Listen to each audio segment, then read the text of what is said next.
Slideshow, play from start. Yeah. Okay, down. So my steps to using a comparable approach. There's different ways to value a property. You got the comparable approach and the, I guess the income approach. I'm gonna break them down step by step. There's a few slides, and at the end of the slides, I'm gonna actually live do some comparables, just so you can see my specific process because it's different from others, I feel.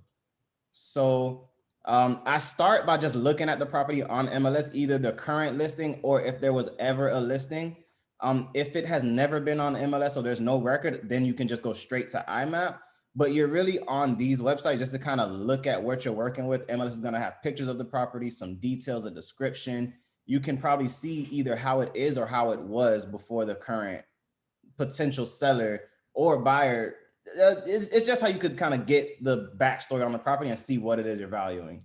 When you go to Imapp, I like to compare the information on Imapp to the information on MLS, because sometimes MLS will tell you that a property is a 4.2, but Imapp will say it's a 2.1 or maybe a 3.2. So when you're valuing, if there is an appraisal contingency, the appraiser may value the property based off what it says on the tax roll. So even though it physically has 4 bedrooms, they may not get the full valuation for that 4th room. If they do want the valuation for that 4th room, they'd have to legalize it with the state and have it updated on tax records, so it would be a legal 4.2. Just the same, if you're potentially valuing a duplex, you'd want to look at Imapp to make sure it's actually zoned to be a duplex.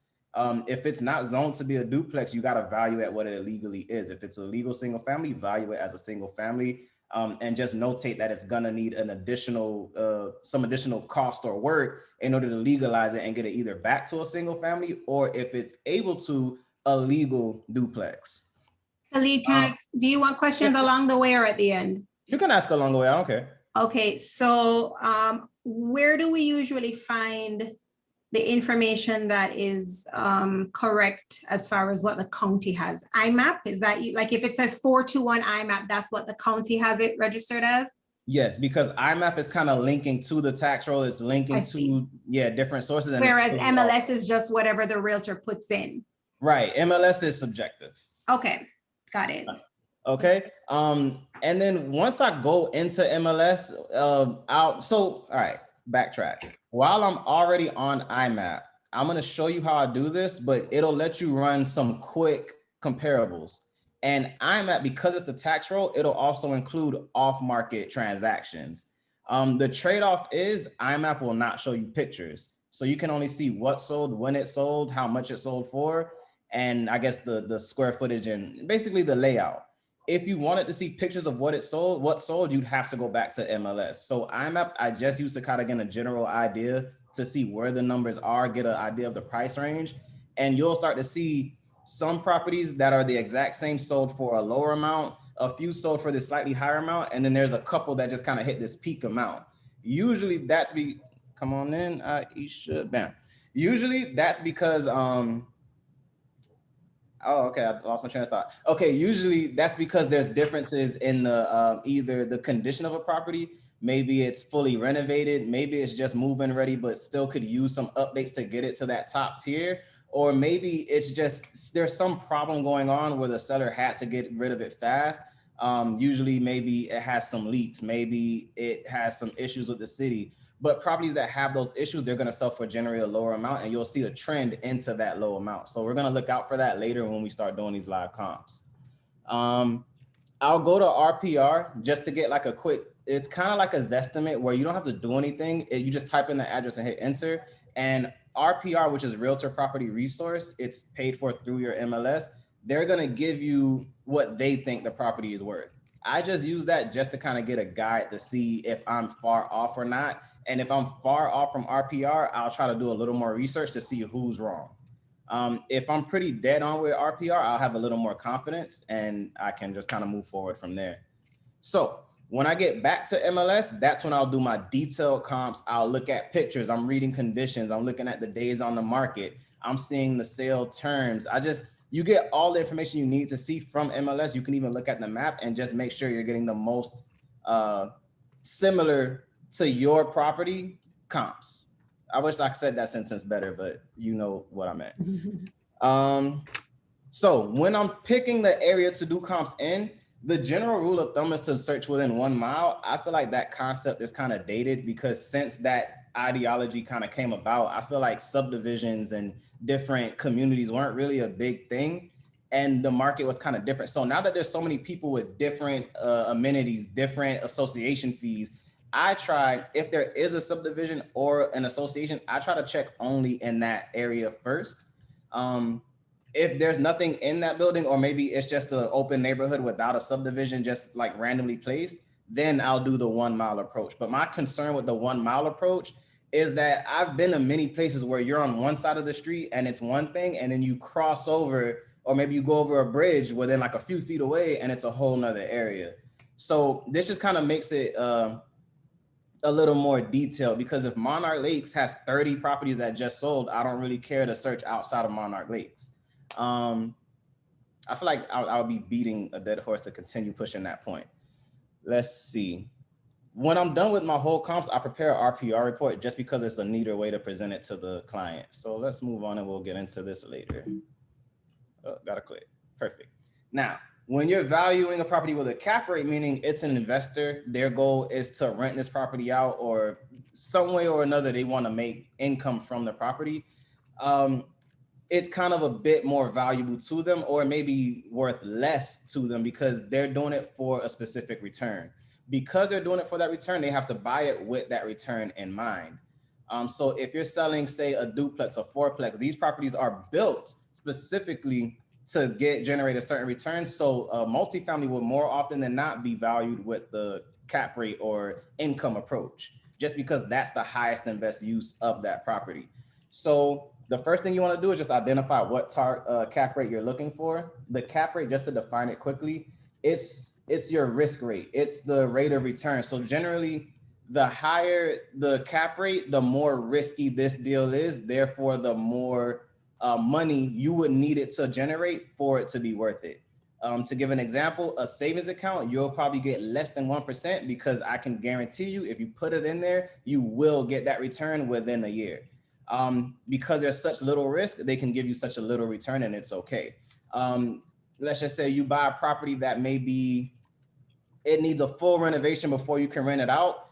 That's kind of risky, because anything can go wrong during that renovation. Anything can go wrong with the city. Then you got to find a tenant. There's a lot more risk involved with that. So for it to be worth it, you need a higher cap rate. So a comfortable cap rate on a pretty stable property that doesn't need much, but I guess the average what any other income property would need, I try to get my clients at least 7%, and anything above that is a bonus. So once you have identified that cap rate, then you need to identify how much the property rents for. If it's currently rented, you use that. If it's not rented, you'll have to run some rental comps, which I'll show you how to do. And that's how you'll come up with a potential rental rate. So the next thing you do is take the monthly rent. So if it's $1,000 a month, multiply that by the 12 months there are in a year. And you now know that that property generates 1,000 times 12. So $12,000 a year gross before paying for anything. The next thing you want to do is take that monthly, then you want to multiply the monthly expenses. So figure out how much this property costs to run a month. So you want to factor in if there's a mortgage payment. You want to factor in lawn maintenance. You want to factor in if the owner has to pay water or an association fee, property management. And I also try to plug in a 10% of the gross deduction, just to kind of leave space for maybe a tenant doesn't pay for a few months, or maybe you go a few months without a tenant, maybe something goes wrong. It's just like a buffer. You want to always budget for something to go wrong somewhere down the line. So once you have that annual cost it's going to take to run this property, and you also have the annual gross income this property generates, you want to subtract it. So you subtract the full amount it generates, the full amount it costs to run it, from the full amount it generates from the year, and that's going to be your net operating income, or at least close to what it should be. Then you divide the net operating income, the amount you should get at the end of the year after paying your expenses, divide that by your target cap rate. So in this case, we're going to go with 7%. Don't stress yourself too much over this, because if you divide it the wrong way, you will not get a whole number. you'll get another decimal. So if you don't get a number that looks like a purchase price, do it the other way. So if you do, let's random numbers thrown out. If you do 30,000 divided by 0.07 and you get something wrong, then do 0.07 divided by 30,000. You get what I'm saying? Just if it's wrong, flip it, do the opposite. If you have the purchase price and you have the NOI, but you don't have the cap rate, let's just say it's a property you have under contract and you just want to know what my return is at this current deal, then you would just take the estimated NOI and divide it by the purchase price. So all these three figures, the cap rate, the purchase price, and the NOI, they kind of all relate. If you divide back and forth or multiply back and forth, whatever you're missing, the two you do have, they will give you the answer. If you look into the T formula, it breaks this down, but that's a whole nother training for a whole nother day. We'll revisit that. Okay. Valuing a rental on MLS, it's a bit quicker, but still a certain things you want to always remember to look out for. So when you go on MLS, you search residential rental, and you're going to be searching as if you had a rental client looking for a property just like this. So if I have a 2-2 condo in a community in Pompano, I'm going to pretend I'm a tenant. Let's go on MLS. Let's search for 2-2 condos in this property on Pompano, and then put the criteria as specifically, I don't need to say specifically, as close to the subject property as possible. So you have a 2-2. I only really care to see 2-2s. I don't need to compare a 1-1 to my 2-2. They're gonna be valued at different amounts every day. You're gonna look at the conditions of the properties on MLS. You're gonna look at, is this one renovated? Is mine renovated? Is this one just move-in ready, but it could be renovated to be bought into 2021? That does matter. Also, I skipped number 3. I personally, just like I said before, I like to check the same building or subdivision before searching 1 mile, just because it's, I guess, the most specific. Also, on that note, if your property is, let's just say it's a duplex, you're not going to want to compare it to a condo. If your property is a 2-story single family home, you're not really going to compare it to a 1-story single family home. You want to make sure you're comparing like kind properties to each other, because that's how you're going to get the most accurate comparable. See what's included in rent. Even though there's 2 units in the same building, this landlord may throw in a washing machine and this landlord may not. This landlord may say, I'll pay for utilities. This landlord may not. So those things will impact the amount the tenant agrees to pay them per month. So you definitely want to look out for that and see what your owner is providing. If you cannot find comps on MLS for whatever reason, or you can't find anything that you would find close enough, rentometer.com, it's a website that it's kind of like RPR. You generate a property, plug in how many bedrooms it has, and it gives you an idea of what it thinks the rent should be. It's not the most accurate, but if you cannot find comps, it's kind of one of your only options, unless you find another way to run rental comps. These just happen to be the only ways I know. If you do, teach me. We'll go from there. Important things to note, and then we're going to get into doing some live comps. The CMA is not an appraisal, so you cannot pitch it to sellers that way. They can't save money on appraisal by hiring you to do a CMA. If they need it for insurance purposes, or if it's for a loan, they will not accept our CMA. Some banks may pay you to perform a BPO, which is a broker price opinion.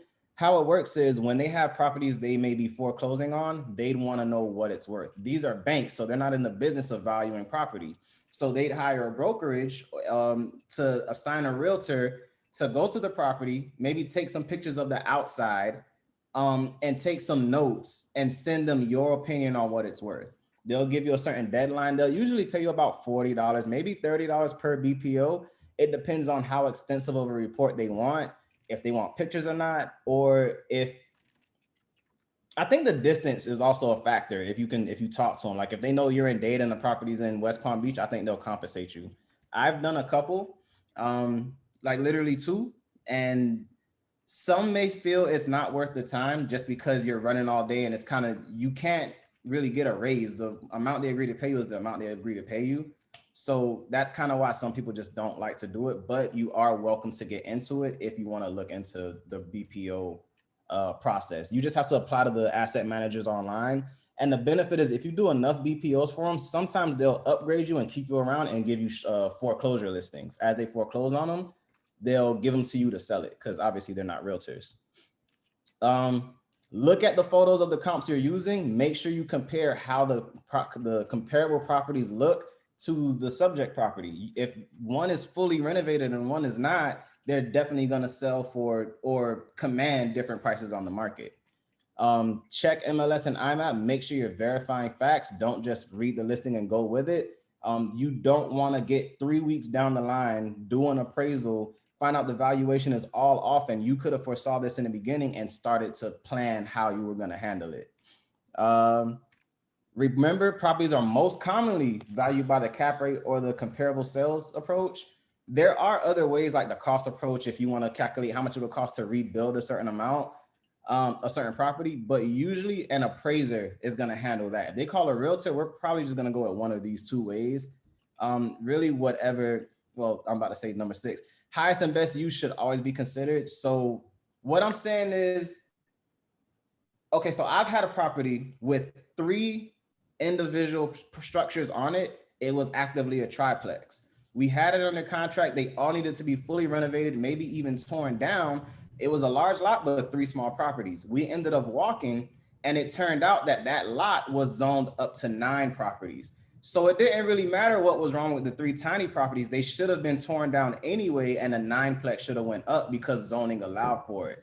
I personally did not look into highest and best use. And because of that, we lost, well, my buyer lost an amazing opportunity to probably, who knows where that deal could have took him had he just, even just building little by little over the years. There's no need to rush and sell something like that. If you have a good property like that, you can hold on to it for the long haul and then sell it for that property. I mean, for that profit. And when you're running comps, you're going to see a lot of active, a lot of pending, a lot of active with contracts. Those are cool for a kind of reference and kind of to get an idea of how much activity is going on in the market. But when it comes to what we're looking at for valuation, we really only care about what closed. If it's pending, if it's active, that's nice to know for the sake of competition. But those pending listings, we have no idea what they're under contract for until they're closed and updated on MLS and tax roll, of course. So without further ado, I have 2 properties we're going to do some comps on. And this is being recorded. I hope it's being recorded. Is it being recorded? We're gonna figure Yes, it's being recorded. Okay, I was trying to figure out, okay, because I would have been highly upset if I finished this whole training and it was not recorded. Yeah, it shows okay, recording. So, perfect.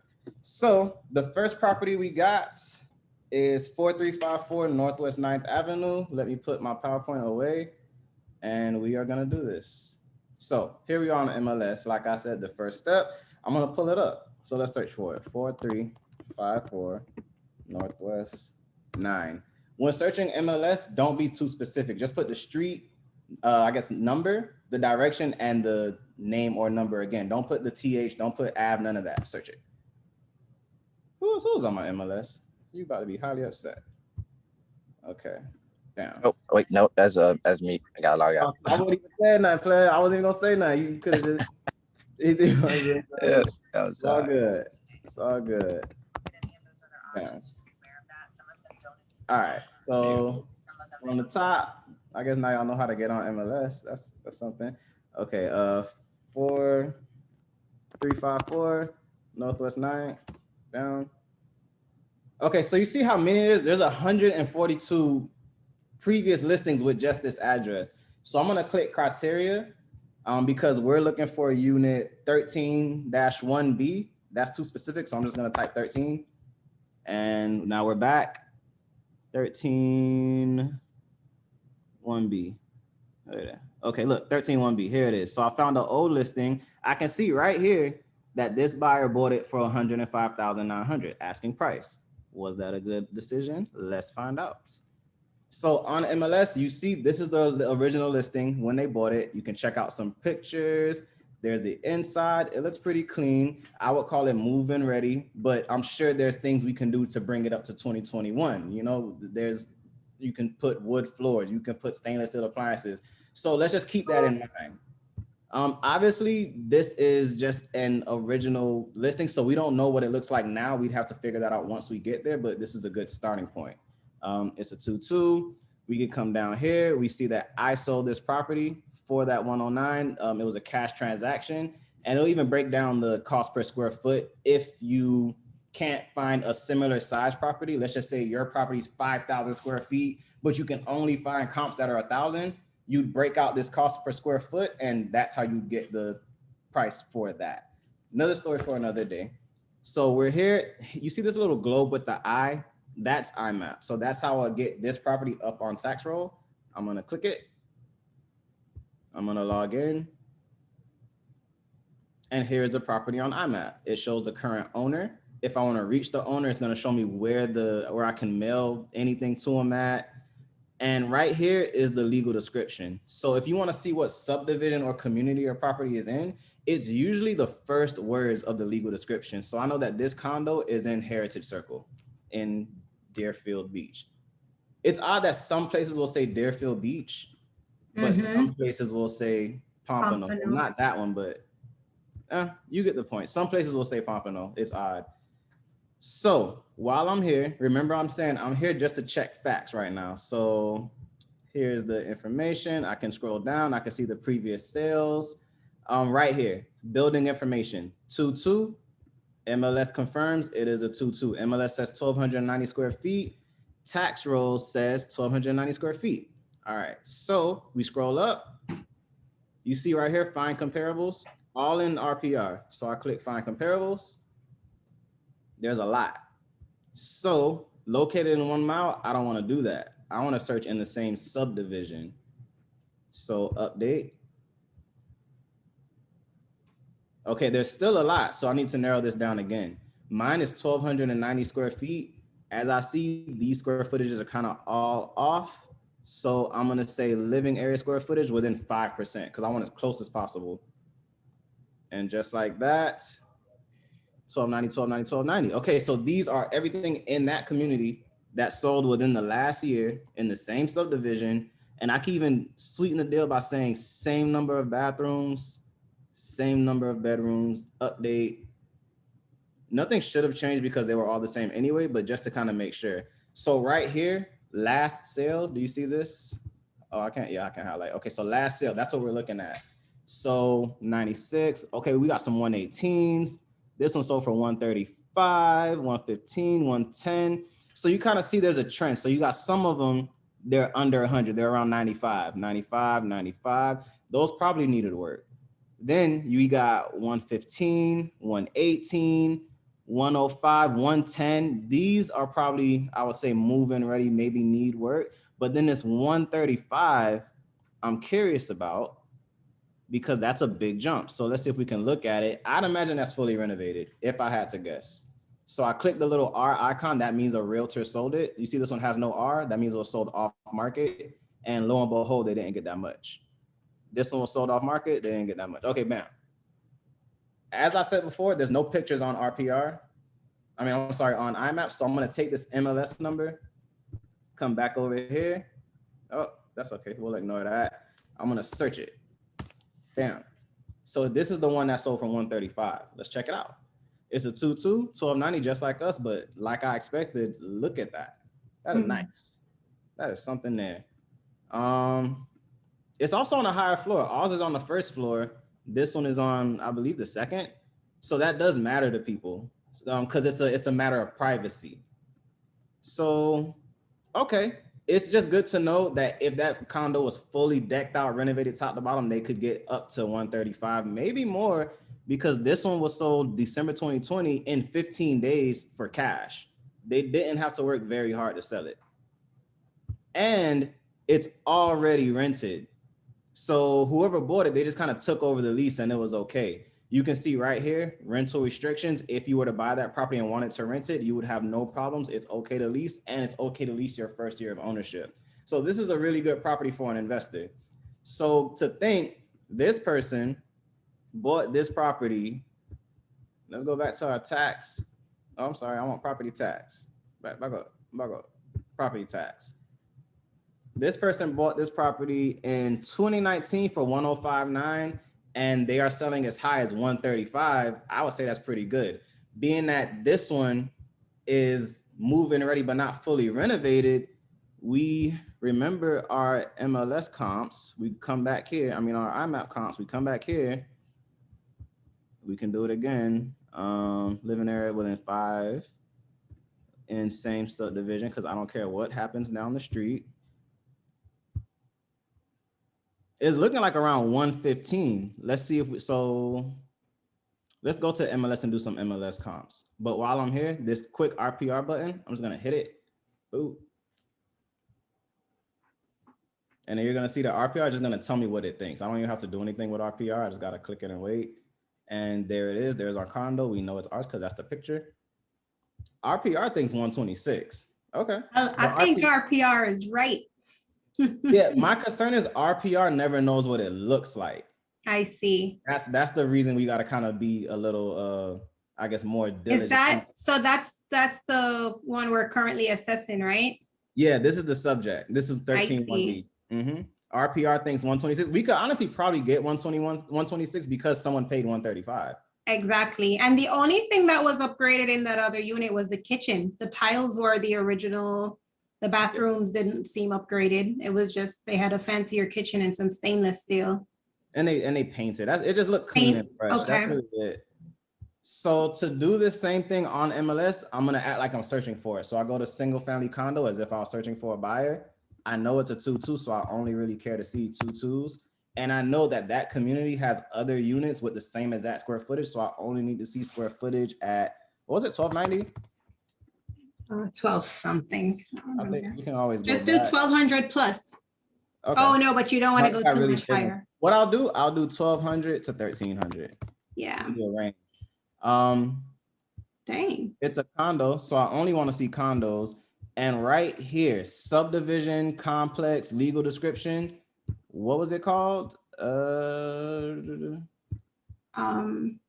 should know. Heritage Circle. Yeah, there we go. Boom. So come back to MLS. I like to put an asterisk. What the asterisk does is it tells it anything spelled similar to this. Because MLS is user updated, anyone can make a spelling mistake. So Heritage Circle. I hope I spelled that right. No. No? Two. You have 2 R's. It's just one. It surely is 1 R. Take out an R. All right.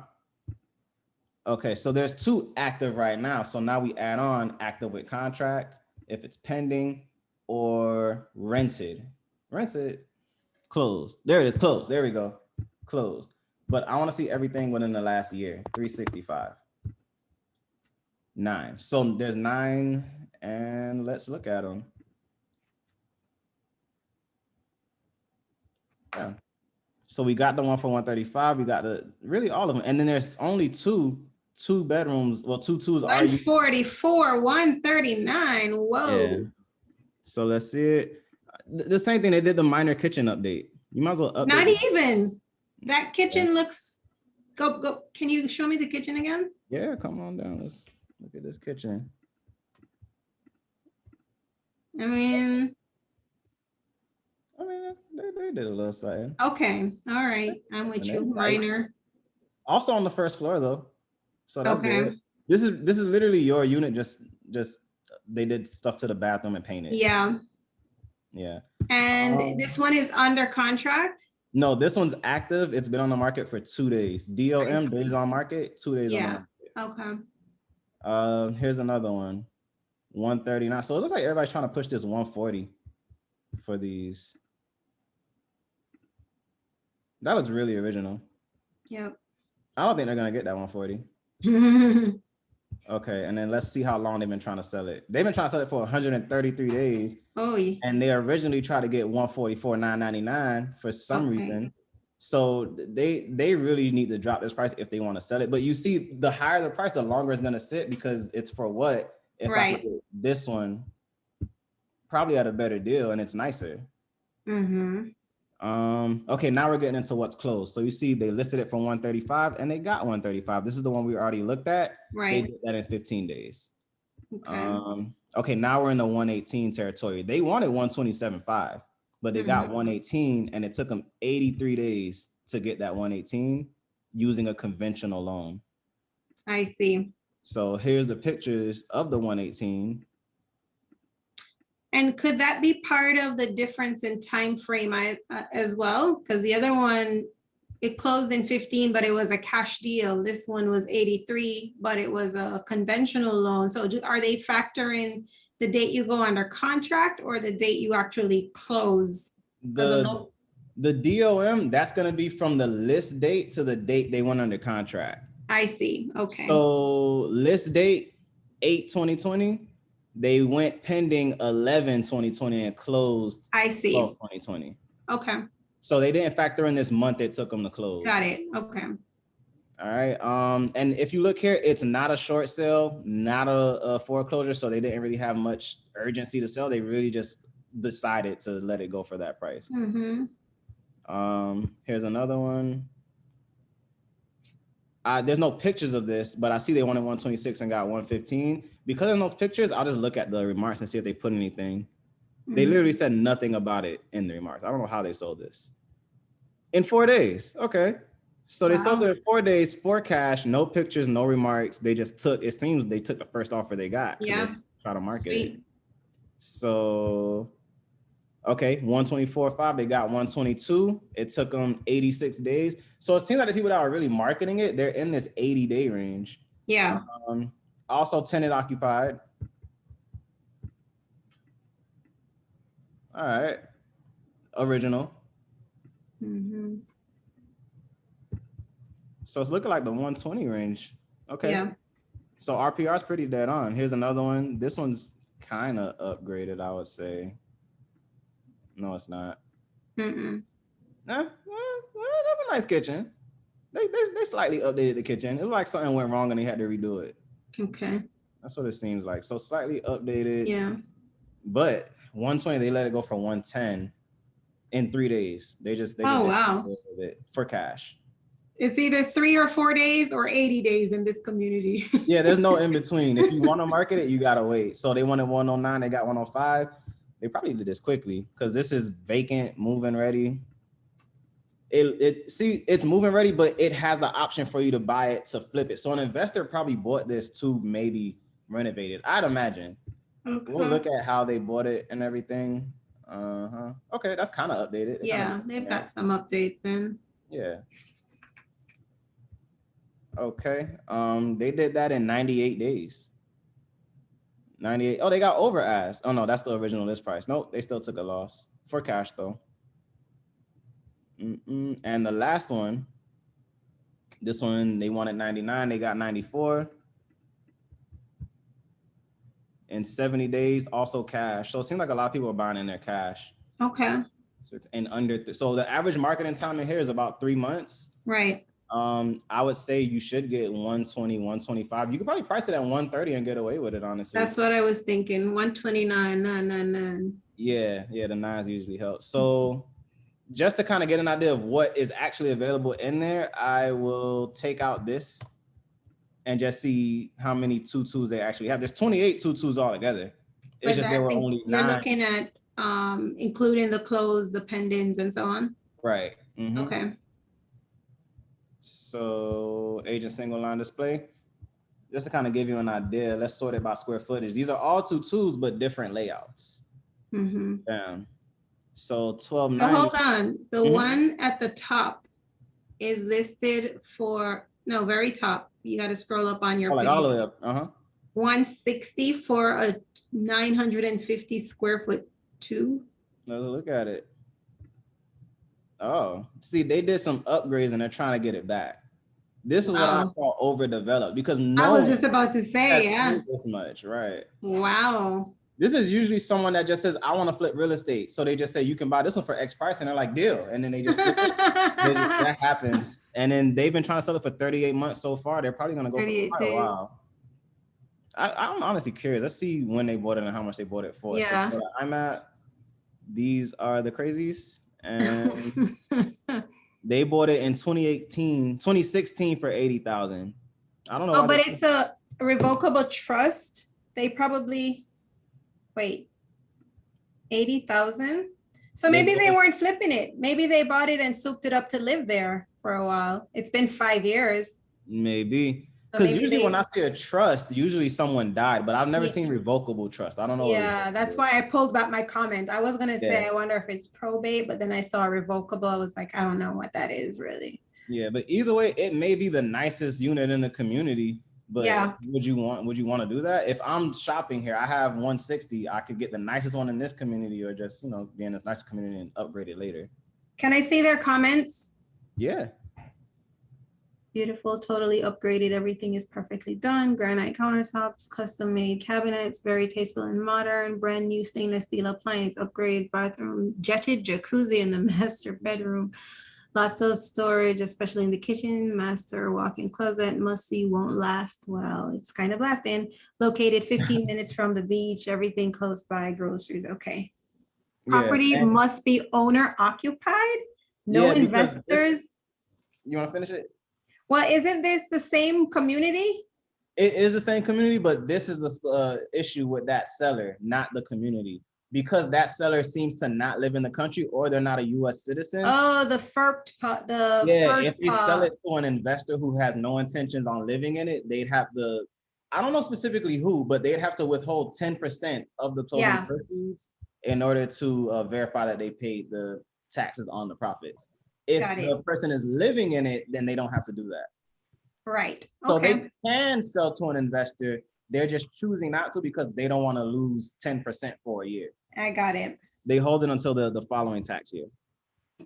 All right. And then I wish this thing would not come up on my, okay, hang on. Let me figure out how to get this thing away so I can click where I need to click. Okay, we're gonna ease on up and got it. So RPR says 126. I totally agree with it. So because of that, I'll just come up here and hit create report. Bam. And in the property report, it'll generate. It's gonna give me a 28-page report that it looks like I sat here and made it. It's gonna put my picture, my logo, all my information. And when it's done, it's gonna email it to whoever I want to email it to. And Can you just go ahead and email that to me? Yes, I will. Y Auto. What's your email address? yauto@theautolawgroup.com. Autolawgroup.com. Oh, that was your name, huh? Okay. Unique.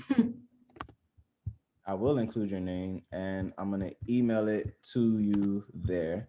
It's gonna CC to me, so I have a copy, and I hit run report. And as you see, it's not gonna send it right now because it actually has to think and do research and put this report together. So it's probably gonna send it in like 5 minutes. You'll hear it'll go off. It'll go ding dong. I don't know why. Okay. Okay.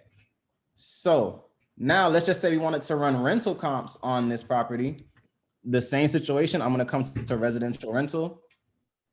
I'm gonna come to subdivision, development, complex, legal description, add my stars, and I wanna search heritage circle. I think circle, yep, heritage circle. I only want a 2-2 in heritage circle, active with contract pending and rented in the last 365 days. Type of property, condo.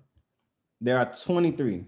I can do the square footage thing, but I'm just curious to see what's out there because maybe there's people renting a 950 unit more than a 1250. Let's see. We're gonna organize it by square feet. Bingo ringo. All right. So here are our 1290s, which should be at the top of the game. The highest people are paying is $1,500 a month for that unit. And I'm pretty confident these are gonna be renovated. Yup, look at that. So a renovated, our layout unit should get 1,500. That took them 18 days.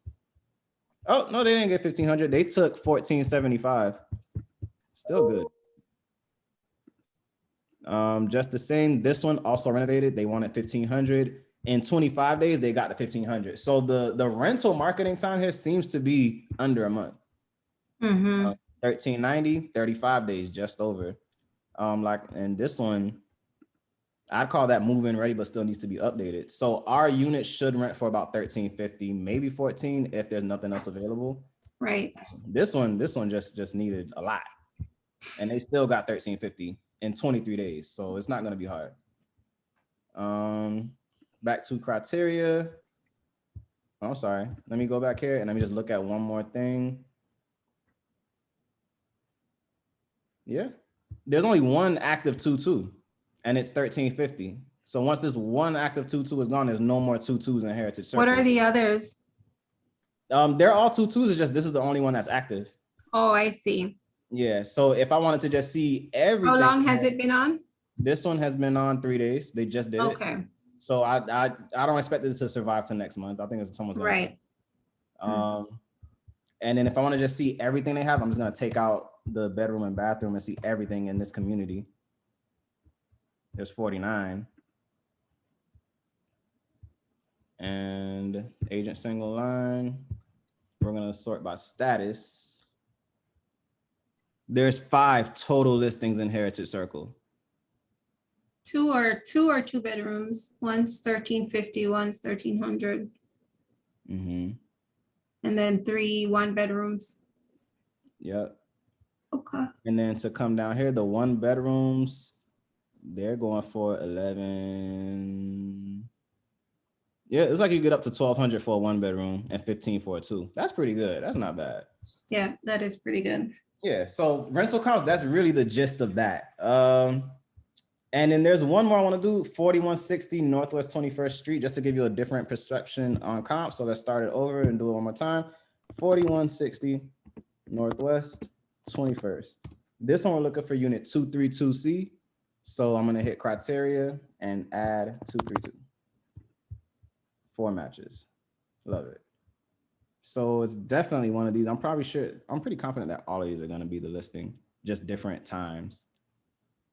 Yep. 232C. I think I can hit property history. And here's every time it ever hit the MLS.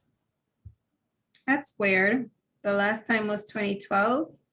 2006, 2013. Fascinating. Let's see something.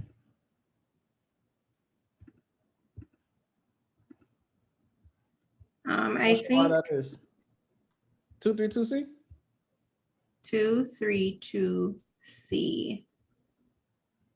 If I just search openly 232, there is a ton. 232. No, let's try it again. I'm glad we're doing this live because this is a common thing that happens. Yeah. 4160 Northwest 21st Street. Let's search C, everything in building C, and let's see what we get. C, no, it's not even coming up. Okay. Can you search it from Imapp and just search by the owner's name since we know it? Yeah. So I'm at new search. Venetia. Is in Broward County. Owner name. How do you spell Venetia. that? VENECIA, and then invest. If you want to put invest star. Okay, that should work too. I don't know if that works on Imapp. Okay. Okay, bam. So it's that one. Yep. So here it is. It's 740 square feet. This one was purchased for $61,500. So that is the price we have to beat for that to have been a good investment. And it was purchased in 2019.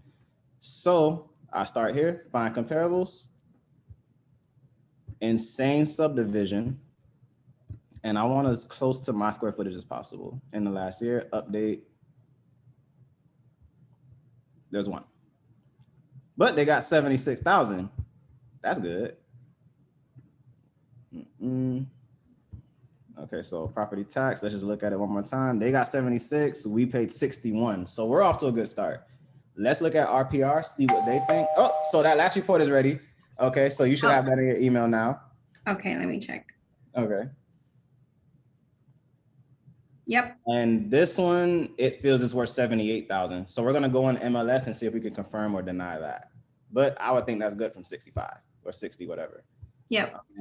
So search single family condo. That place is called, come here, look at Calypso K. Calypso K. First words of the legal description are usually the subdivision.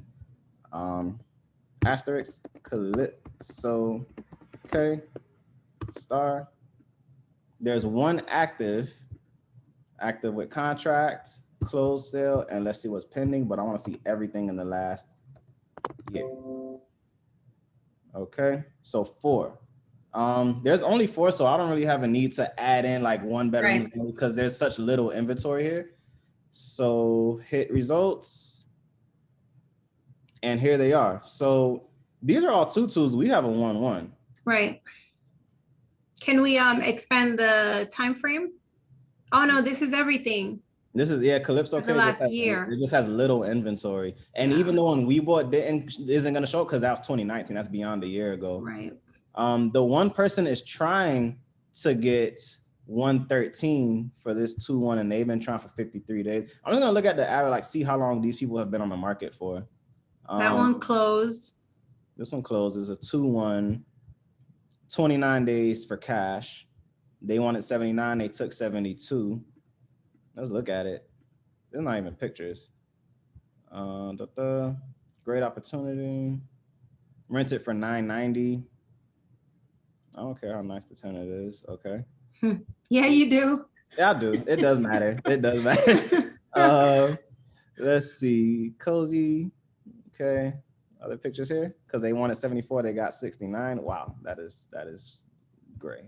Okay.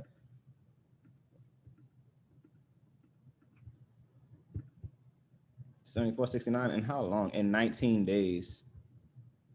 And then the last one, they wanted 81. It went under contract in 31. So these don't usually last long. Yeah. I do it for an investor. It's tenant occupied as well. Let's look at it.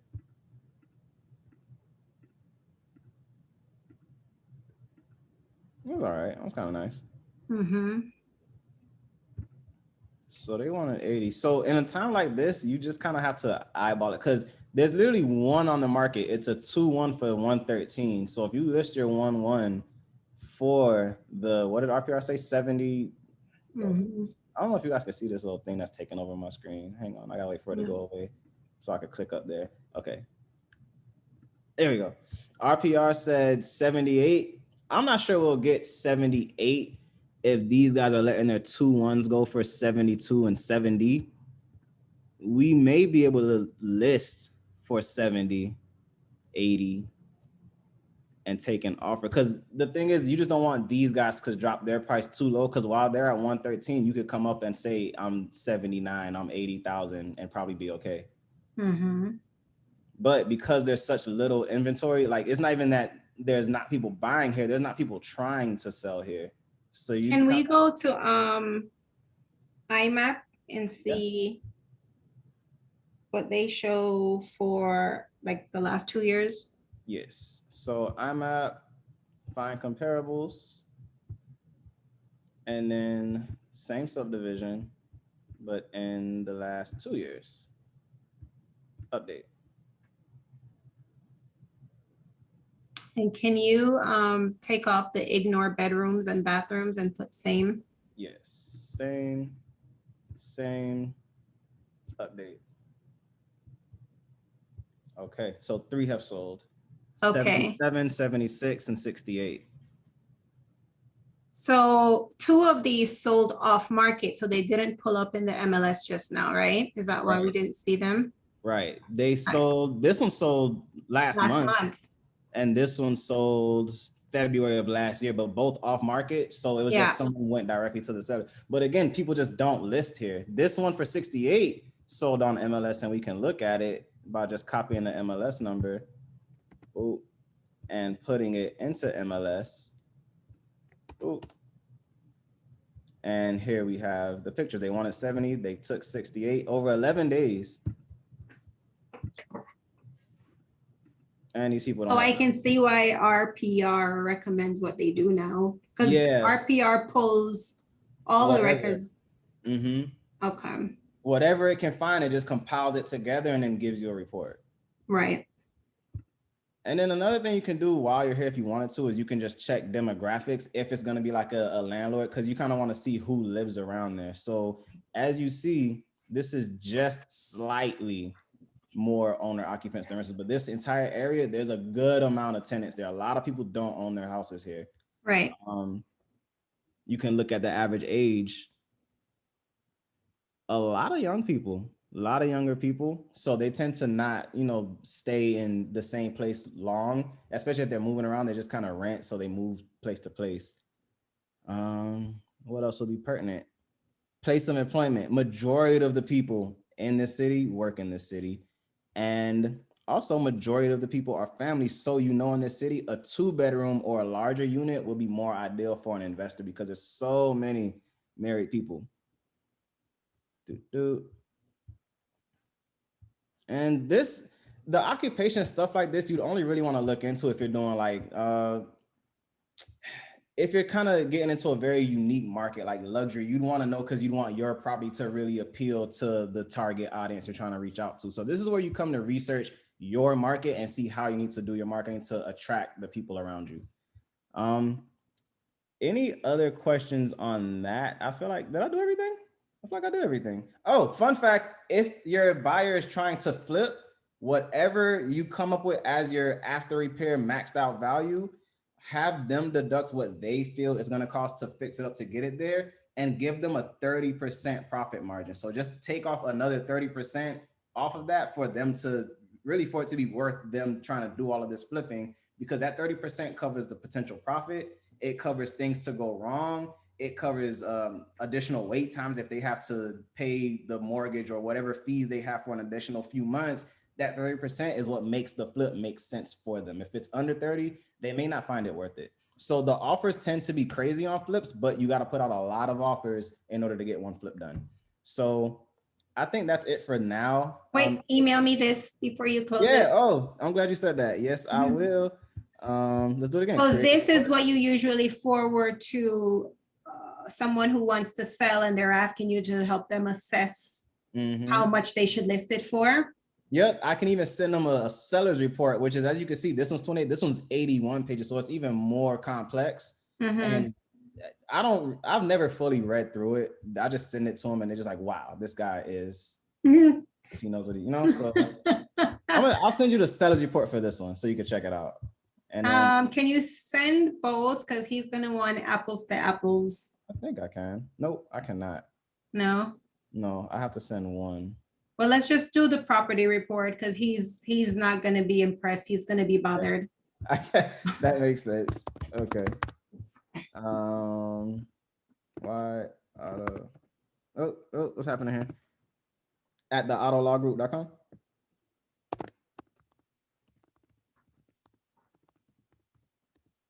Yes. Oh, there's an extra T instead of an O. Bam. Why auto at the autolawgroup.com. CC it to me. Run report. Bam, it is on its way. So give it like 5 minutes. It's going to think and then do it. Okay. All right. Any other questions on valuation or anything? We can always revisit this later, but for now, any questions?